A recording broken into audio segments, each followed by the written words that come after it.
8 minutes to air, Janet. I cannot wait to report on President Obama's capture of Osama bin Laden. Yeah. 10 years is a long time to wait for justice to be served to that man. What? Heck. I am happy it took this long. You're happy it.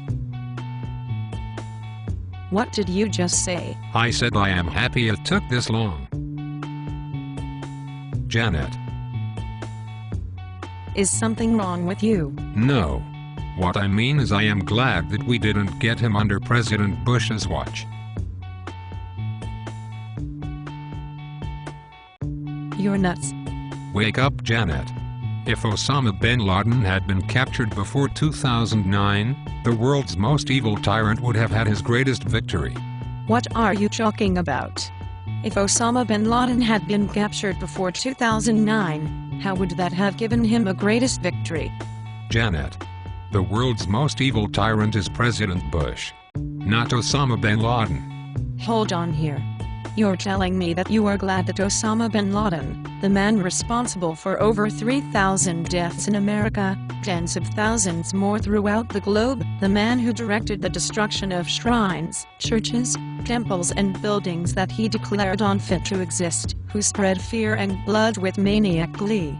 You are telling me that in your mind, he is not an evil tyrant, Bush is?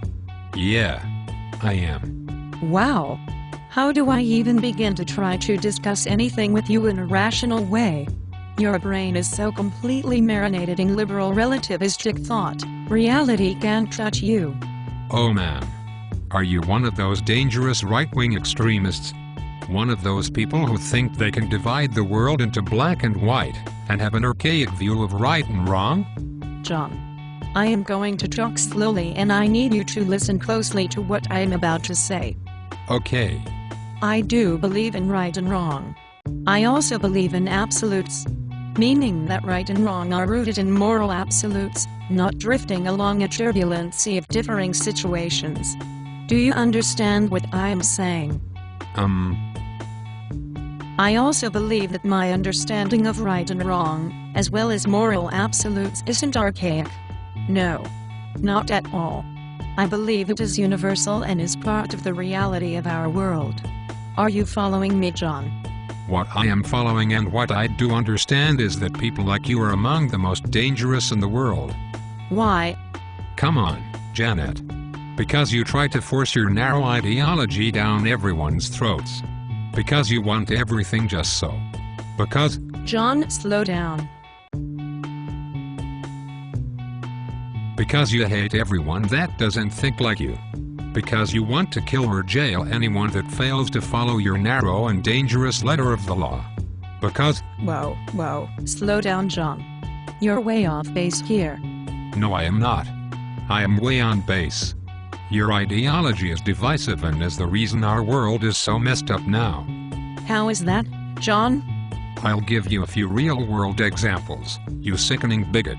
Maybe then you'll see how much damage your inane belief system is. Go ahead. Okay.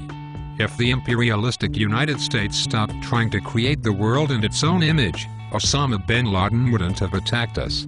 Oh? What about his desire to create chaos towards Israel and wipe it out of existence? Well, if Israel would just allow the Palestinians to form a state of their own, they wouldn't have to worry about bin Laden attacking their illegitimate country. Oh? What about his forbidding girls and women in Afghanistan from learning how to read? Or the brutal practice of female circumcision he has imposed as part of Taliban law? Tell me. What about the stoning of females in Afghanistan if they are even suspected of adultery? Well, if those women and girls have it so bad in Afghanistan, they would leave.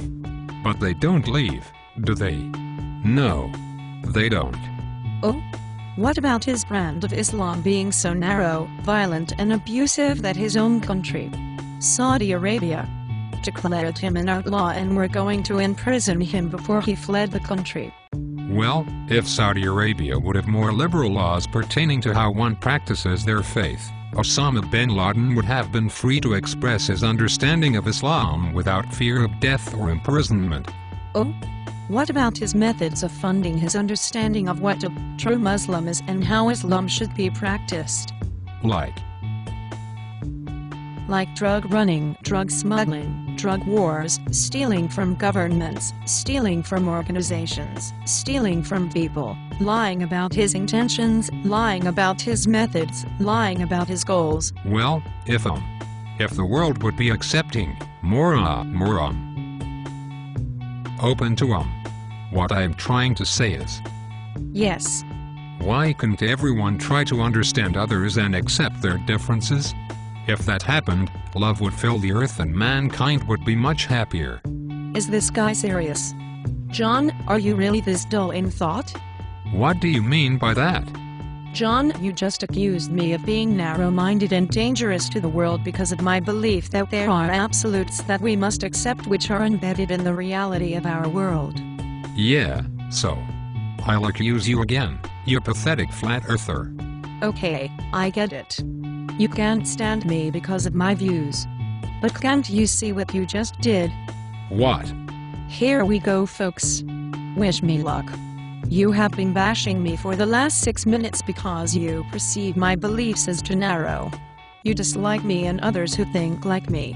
You say I am dangerous because you believe my thoughts create division instead of unity of minds. Yeah. Bright-o Janet. What's your point? My point, John, is that as much as you have been bashing my narrow-mindedness, you are making excuses for Osama bin Laden's. What? That's right. But not only are you making excuses for Osama bin Laden's narrow-minded worldview, you are blind to how dangerous his beliefs are in comparison to mine. How so, you fundamentalist freak? For the last 7 minutes you have been sitting no more than 3 feet away from me, bashing my beliefs and slamming me on a personal level. So? I haven't struck back at you, nor have I even become angry. Yeah. Get to the point, you dullard. The point is, John, if Osama bin Laden had been sitting across from you, not only would your head have been rolling on the ground by now, but your guts would have been spread all across this television studio. John?